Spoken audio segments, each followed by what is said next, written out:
लड्डू गोपाल जी की सेवा करते हैं तो क्या हम लहसुन प्याज खा सकते हैं? कितने नंबर के लड्डू गोपाल रखने चाहिए?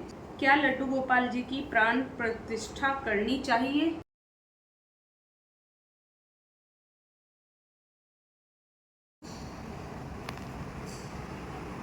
राधे राधे भक्तों।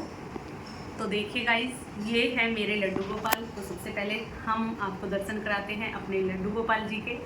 तो चलिए आज की वीडियो में मैं आपको बता दूं कि हम बात करेंगे लड्डू गोपाल जी से जुड़ी सेवा के बारे में, क्योंकि बहुत से लोग होते हैं जिनको बहुत ज़्यादा डाउट्स होते हैं और बहुत सारे सवाल होते हैं उनके मन में कि वो सेवा कैसे करें, कितने नंबर के बाल गोपाल लें, कैसा उनका श्रृंगार करें, किस तरह का उन्हें भोजन खिलाएं, उनको भोग लगाएं, किस तरीके से उनकी सेवा करते हैं। तो इन्हीं सभी सवालों की चर्चा करेंगे आज की इस वीडियो में।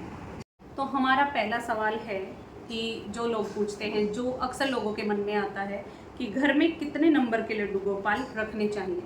तो देखिए, ऐसा कोई रूल नहीं बनाया गया है, कोई नियम नहीं है कि किसी एक ही प्रकार के हम नंबर के लड्डू गोपाल रखें। वो आपकी श्रद्धा है, आपकी आस्था है, और सबसे ज़रूरी जो है, जो आप कर सकते हैं तो उस तरीके से आप अपनी सुविधा के अनुसार लड्डू गोपाल जी को ले सकते हैं। 1 नंबर के, 2 नंबर के। बस थोड़ा ये ध्यान रखें कि जो छोटे लड्डू गोपाल होते हैं, 1 या 2 नंबर के होते हैं, उनकी सेवा हम इजीली आसानी से कर लेते हैं और रोज़ कर सकते हैं। लेकिन जो ज़्यादा बड़े होते हैं तो उनको, क्योंकि कई बार क्या होता है, हम लोग सफ़र में जा रहे हैं, कोई ना कोई काम ऐसा होता है कि हमें सफ़र में जाना पड़ जाता है, तो हम अच्छे से उनको कैरी नहीं कर सकते हैं अपने साथ, जो बड़े साइज़ के होते हैं। तो जो छोटे होते हैं उनको हम इजीली अपने साथ लेके जा सकते हैं, उनका सामान कैरी कर सकते हैं। क्योंकि अगर आप देखिए लड्डू गोपाल जी को साथ लेकर जा रहे हैं तो आपको उनका प्रॉपर सामान कैरी करना होता है। तो गाइस, बस इसमें मैं यही कहूँगी कि आप किसी भी नंबर के बाल गोपाल ले सकते हैं, सिर्फ भाव रखिए, ऐसा कुछ नहीं है, कोई नियम नहीं है। तो हम देखते हैं दूसरा सवाल, क्या लड्डू गोपाल जी की प्राण प्रतिष्ठा करनी चाहिए? तो देखिए गाइस, मैं तो यही कहूँगी कि जो घर में लड्डू गोपाल जी आप रखते हैं, सेवा करते हैं, उनकी प्राण प्रतिष्ठा नहीं होनी चाहिए।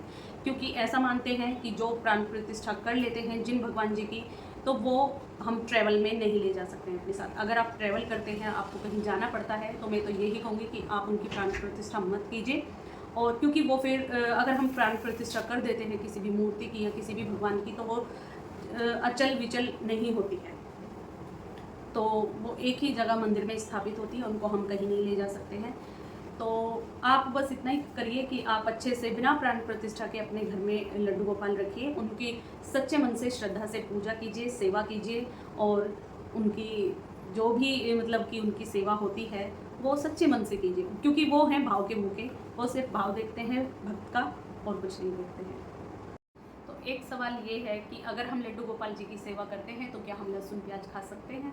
तो देखिए, अगर आप उसे एक औषधि के रूप में ले रहे हैं तो आप ज़रूर खा सकते हैं, और हेल्थ से रिलेटेड ले रहे हैं तो बिल्कुल खा सकते हैं। और लेकिन हाँ, खाने से पहले, लेने से पहले आप अपने लड्डू गोपाल जी से अनुमति ले लीजिए, परमिशन ले लीजिए, और तभी उसका सेवन करें। तो वैसे भी प्रेमानंद महाराज जी कहते हैं कि सेवा का मूल सिर्फ प्रेम है। वो बाल गोपाल हैं, वो भक्त की श्रद्धा भाव समझते हैं।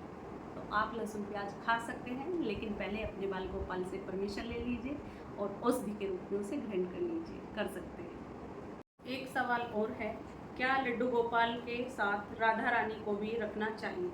तो देखिए, वो तो आपके ऊपर निर्भर करता है। और सबसे पहले तो मैं ये कहूँगी कि जब भी आप बाल गोपाल लेते हैं या राधा रानी लेते हैं, तो वो भाव आपके मन में स्वयं प्रभु खुद ही डाल देते हैं। और वो अगर वो चुनते हैं, खुद अपना जो भक्त होता है वो स्वयं चुनते हैं।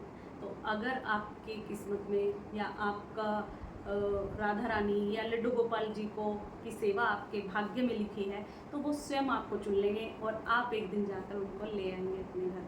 तो दोनों को साथ रख सकते हैं, और अकेले लड्डू गोपाल जी को भी आप रख सकते हैं।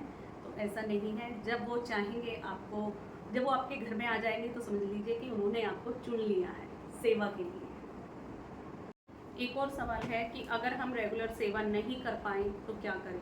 देखिए, कोशिश तो यही करिए कि अगर आप रेगुलर सेवा कर सकते हैं तो आप लड्डू गोपाल जी को अपने घर में रखिए, अपने साथ रखिए। लेकिन कई बार होता है कि हमारा मन है, हमारे मन में बस चुके हैं बाल गोपाल, हमें रखने हैं, लेकिन आप रेगुलर सेवा नहीं कर सकते हैं, तो आप मानसिक सेवा कर सकते हैं, हृदय से सेवा कर सकते हैं।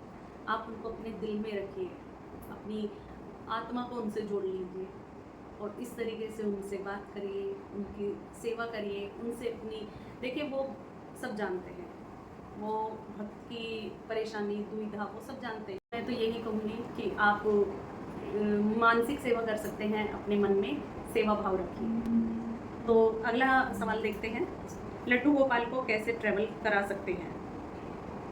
ये तो थोड़ा सा टॉपिक हम डिटेल में ही समझा पाएंगे। देखिए लड्डू गोपाल जी को अगर अपने साथ आप लेकर जा रहे हैं तो मैं तो यही कहूँगी कि आप उनको पूरी सुविधा अगर आप उनको दे सकें, पूरी स्वच्छता के साथ उन्हें आप कहीं ले जा सकें, तभी उनको लेकर जाइए। तो आप उनकी अच्छे से पैकिंग, देखिए अगर आप उन्हें साथ लेके जा रहे हैं और 3 से 4 दिन के लिए आप जा रहे हैं तो आप प्रॉपर उनकी पैकिंग कीजिए, जैसे आप अपनी करते हैं। जो भी उनकी सेवा भाव में लगता है वो सारी पैकिंग कर लीजिए आप और उनको अपने साथ ले जाइए। और साथ में गंगा जल जरूर लेके जाइए, क्योंकि जहाँ भी आप बैठेंगे, जहाँ भी आप उनको लेके जाएंगे, ज़रूरी नहीं कि वो जगह शुद्ध हो, तो पहले वहाँ गंगा जल का छिड़काव कर लें और उसके बाद ही उन्हें वहाँ पर बिठाएँ।